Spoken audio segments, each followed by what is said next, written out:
PCC Strong and Active. Halo teman-teman, gimana kabarnya nih? Aku sih berharapnya dan aku sih berdoanya kalian pasti baik-baik saja sih ya. Amen. Dan kali ini kita mau langsung aja membahas soal beberapa hal. Bukan beberapa hal, tapi kita mau bahas aja soal Komsel gitu ya. Ya, kita mau bahas tentang Komsel. Teman-teman sendiri pasti udah gak asing lagi ya dengan Komsel, karena Komsel sudah menjadi kegiatan rutin di PCC. Betul banget. Teman-teman juga pasti udah punya Komsel sendiri-sendiri kan. Yeah. Nah, saat ini sudah hadir bersama kita seorang pembicara yang agak keren. Iya. Kok agak sih? Oh, agak? Gak terima tuh. Nggak terima, Oke, oke. paling keren di PCC. PCC sebenarnya kan. Di PCC Pastor Youth kita dan juga Ketua Komsel PCC. Iya. Selamat datang. Selamat datang. Mari. Kenapa Tiong? Oke, nggak apa-apa. Say hi dulu sama teman-teman Youth Halo, PCC. teman-teman. Oke, kita langsung aja kita mau tanya-tanya nih buat Iya. Komsel nih ya. Yang pertama, sebenarnya apa sih arti dan tujuan Komsel itu dan seberapa penting Komsel itu? Komsel ya. Jadi artinya sangat sederhana sebenarnya. Komsel itu adalah sebuah keluarga. Ya, bisa dibilang bahwa Komsel itu menjadi keluarga kedua setelah keluarga kita yang ada di rumah. Jadi pada waktu kita ada di dalam Komsel, kita harus punya pengertian bahwa Komsel itu adalah keluargaku yang kedua. Nah, di keluarga itu kita tahu bersama, kita bisa bertumbuh bersama, kita punya gaya hidup saling memperhatikan, saling bertanggung jawab, saling menasehati satu dengan yang lain. Nah, itu Komsel sebenarnya. Sehingga kita akan sangat senang ada di Komsel karena kita seperti kita hidup di dalam sebuah keluarga gitu, dan itu sesuatu yang sangat alami sebenarnya gitu. Nah, dari tujuan Komsel, Komsel itu punya tujuan untuk memuridkan. Jadi setiap orang percaya yang ada di dalam Komsel itu dimuridkan, diajar untuk mempraktekkan firman Tuhan. Jadi firman Tuhan yang kita dengar di hari Minggu ya, nah itu dibahas bukan untuk apa, tetapi untuk kita belajar bersama-sama mempraktekannya gitu loh, sehingga kita menjadi orang-orang percaya yang semakin bertumbuh di dalam firman gitu loh. Nah itu tujuan dari Komsel gitu loh. Jadi tujuan Komsel sendiri adalah utamanya memuridkan ya artinya. Tapi mungkin kita banyak yang bertanya-tanya nih Om ya soal tata cara berkomsel mungkin ya Om ya. Gimana sih, mungkin ada yang boleh nggak sih nggak usah power musik, aku nggak bisa gitaran misalnya gitu, atau mungkin nggak bisa nyanyi, suaraku jelek misalnya gitu. Itu nggak apa-apa atau memang harus, atau langsung doa langsung firman pulang gitu. Gimana Ya, sih sebenarnya tata caranya? kita harus mengerti bahwa pusat dari Komsel itu adalah Tuhan, kehadiran Tuhan. Tuhan menjadi sumber dari kehidupan Komsel. Nah, artinya di dalam Komsel, kehadiran Tuhan itu akan memberkati semua anggota-anggota sel yang ada. Saya diberkati Tuhan melalui Michael diberkati Tuhan melalui Dini. Jadi Tuhan menjadi pusat dari Komsel itu sendiri. Tuhan menjadi sumber kehidupan, sumber berkat, sumber kekuatan dari Komsel itu sendiri. Nah, praise and worship, kemudian sharing firman Tuhan itu menjadi sarana untuk kita menyatukan hati kita, pikiran kita tertuju kepada Tuhan, itu terarah kepada Tuhan. Pada waktu kita memuji Tuhan, sebenarnya secara tidak sadar kita sedang menyatukan hati kita, pikiran kita tertuju kepada Tuhan. Waktu kita sharing firman Tuhan, ya hati kita juga ditujukan kepada Tuhan. Nah, karena Tuhan menjadi sumber, pusat dari Komsel itu sendiri. Saya percaya bahwa waktu kita melakukan itu, maka Komsel itu pasti merasakan berkat dari Tuhan, kehidupan dari Tuhan. Itu, men. Jadi mungkin bukan tata caranya kayak gini ya. Mungkin nggak apa-apa deh, suaranya jelek gitu misalnya ya. Nggak bisa nyanyi, ganggu suara Nggak sini. apa-apa, nggak Yang penting apa-apa. hatinya tertuju sama Tuhan. Iya, siapa tahu suara falsnya menjadi hiburan buat Oh, teman-teman yang oke. sudah bersedih. Nah, kalau firman Tuhan dan praise and worship menjadi sarana kita untuk fokus pada Tuhan nih, boleh nggak sih kalau misalnya kita Komsel, yuk kita Komsel di luar yuk, kita Komsel di kafe, suasana baru kita gitu ya, Komsel, Kak Tin, ya? iya, kita Komsel di tempat makan sambil ngobrol. Itu sebenarnya boleh atau enggak sih kayak gitu? Sesekali boleh lah, ya dengan syarat ngajak saya ya. Oh iya. Oke, nggak apa-apa. Saat Ngajak Bapak Ari pagi. tapi bayar sendiri, tenang aja, nggak apa-apa. Ya, artinya sesekali boleh lah. Tetapi sebenarnya tempat-tempat seperti itu tidak bisa memaksimalkan apa yang menjadi tujuan dari komsel itu sendiri. Karena di luar kita nggak bisa dengan bebas memuji Tuhan, menyembah Tuhan, sharing firman Tuhan, saling mendoakan lain sebagainya. Kita nggak bisa bebas seperti itu. Nah, itu yang menjadi pemikirannya. Sesekali bolehlah, tetapi jangan sering ya, karena tujuan arti komsel tidak akan sampai di tempat-tempat seperti itu, gitu. Ya. Ngobrolinnya juga yang terarah ya Pak Arif ya. Nggak Iya, ngobrol betul. nggak ngobrol kesana sini, yang penting jelas ya. Ya, sebab memang betul itu pertanyaan yang bagus, karena masih ada pengertian ini pun komsel, kita lagi komsel gitu loh. Sedangkan tadi kita sudah bahas bahwa arti komsel apa, tujuannya, ada tujuannya. Nah, pada waktu orang tidak sampai kepada arti dan tujuannya, sebenarnya ya bukan komsel. Oke.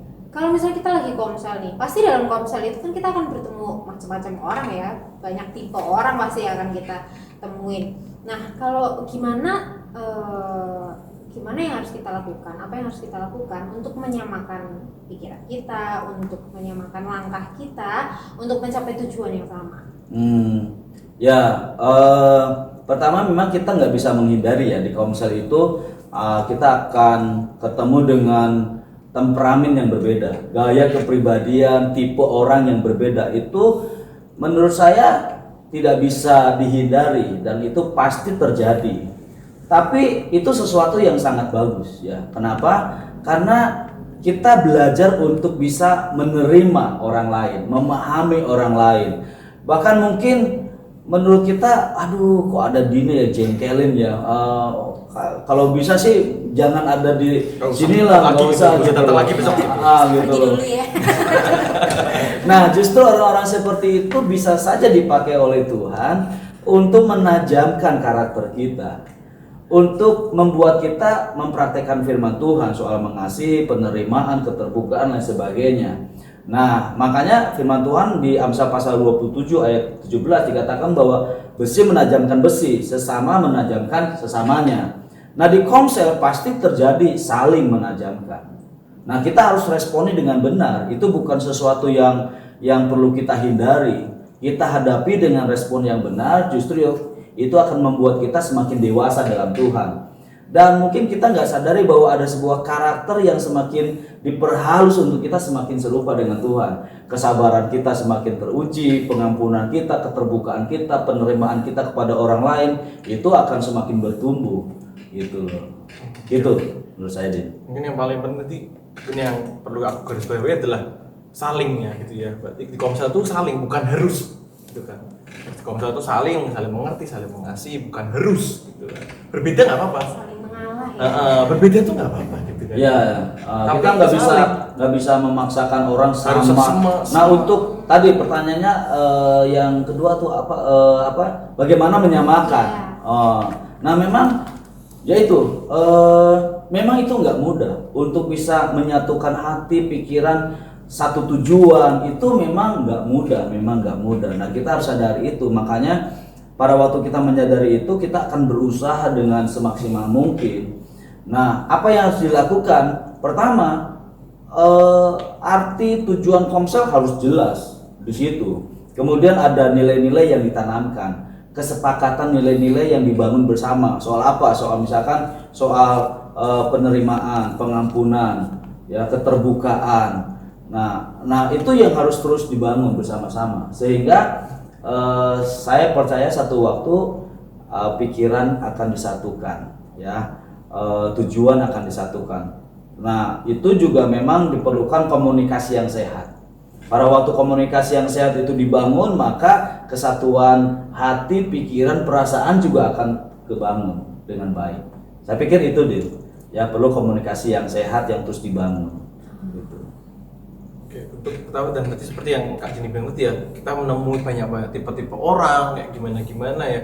Mungkin banyak aja juga tipe orang yang kayak kamu ketua komselnya nih, aku malas ngapain gitu. Aku cuma anggota komsel, aku nggak usah ngapa-ngapain. Aku anggota komsel lagi. Aku nggak bisa apa-apa, aku nggak bisa pelayan, nggak bisa nyanyi, nggak bisa apa gitu. Misalnya mungkin ada seperti itu atau yang kayak gimana gitu Om ya.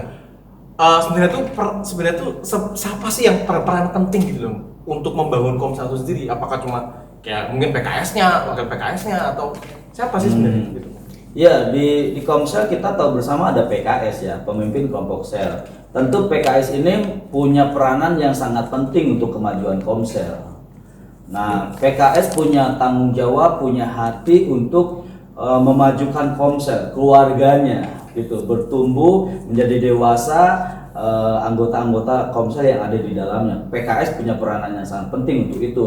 Tetapi PKS nggak bisa melakukannya sendiri, nggak bisa gitu. Nah, PKS harus berusaha untuk memaksimalkan potensi dari semua anggota selnya untuk bisa melayani, terlibat aktif di dalamnya. Jadi jangan sampai ada satupun yang nganggur, yang tidak terlibat untuk melayani. Nah, PKS dia punya mata yang bisa menilai, yang bisa memperhatikan. Oh, Michael ini dia kayaknya bisa dimaksimalkan dalam sharing firman Tuhan. Nah, berikan kesempatan, dukung, dampingi, sehingga mereka bisa semakin berperan maksimal di Komsel. Bini mungkin talentanya PKS melihat bagus di worship leadernya. Nah, bisa dimaksimalkan gitu loh dengan talenta yang ada. Yang lain mungkin punya talenta yang lain. Nah, semua dimaksimalkan. Jadi tidak ada satupun di Komsel itu yang nganggur. Semua ambil bagian untuk bisa memberi sesuatu kepada anggota-anggota keluarga yang lainnya. Berarti semuanya, setiap anggota pun berarti punya peranan penting ya? Betul, itu harus. Ya harus. Jangan ada yang nganggur. Menurut saya paling penting itu yang beli makan. Oh iya. Itu talenta yang paling bagus. Tapi coba dari awal, dari pertanyaan ini ya, dari awal sampai terakhir, siapa paling banyak disebut? PKS, betul. PKS. Saya kebetulan PKS, Bu. Jangan merasa aman. Saya PKS. PKS. Iya, maaf. Gitu. Sabar ya. Iya, saya terkena gitu, teman-teman. Ya, Semangat PKS. PKS juga saya tambahin sedikit ya. PKS bukan saja pemimpin, tapi PKS harus punya hati sebagai bapak ya. Dia bisa memperhatikan anak-anaknya, bisa menilai, bisa memaksimalkan potensi yang ada. Seorang bapak yang mengasihi, yang merawat dengan sabar, ya itu saya pikir kalau PKS bisa berperan seperti itu, anggota-anggota sel akan bisa merasakannya gitu, dan semua yang ada tidak akan menjadi acuh dengan rumahnya sendiri gitu. Keluarganya sendiri. Ya. Tetap semangat ya PKS. Tahu semangat beli makanan. Biasanya kalau Komsel beli makan pasti ramai nggak tahu kenapa ya. Ya harus ada orang-orang seperti itu juga. Ya. Dia punya karunia bermurah hati, memberi. Talenta gitu. bermurah hati. Iya. Ya, itu talenta yang menarik sekali. Nah, tapi kalau di pandemi ini nih, kan kita kan nggak pernah ketemu. Iya. Pasti kan nggak pernah berbagi makanan. Iya. Lewat video doang. Iya. Atau tunjukin Iya. itu iri Di gitu pandemi ya. ini kan kebanyakan kan lewat video call ya kan. Nah, itu gimana sih? Maksudnya lewat Komsel, lewat video call kayak gitu, itu tuh efektif atau enggak sih sebenarnya? Kita garis bawahi masa pandemi ya. Iya. Masa pandemi Komsel dalam bentuk Zoom mungkin atau aplikasi yang lainnya, saya pikir efektif ya. Efektif karena tujuan dari Komsel bisa saling terhubung satu sama lain, bisa saling mendoakan, bisa saling memperhatikan. Itu juga sampai di sana dengan cara seperti itu. Nah, memang tidak semaksimal kalau Komsel tatap muka, karena ada sesuatu yang pasti hilang waktu Komsel dalam bentuk aplikasi online ya, sentuhan fisik, saling mendoakan, rangkulan, kemudian makan-makan segala macam. Nah, itu hilang. Nah, itu sesuatu yang penting juga gitu loh.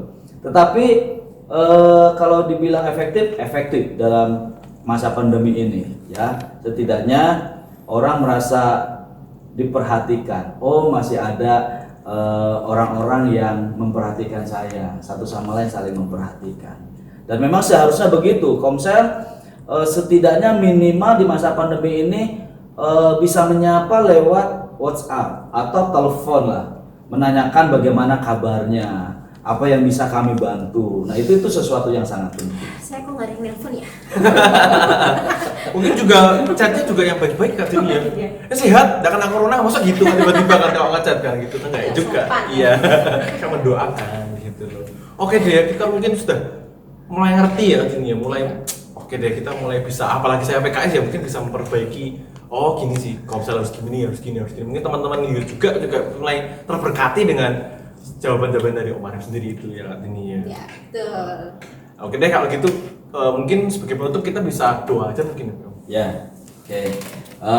Suatu saat mungkin ada part kedua ya, atau kita bisa bahas Lebih dalam lagi. Iya. Supaya kita semua bisa semakin mengerti bagaimana agenda Komsel, tujuan Komsel,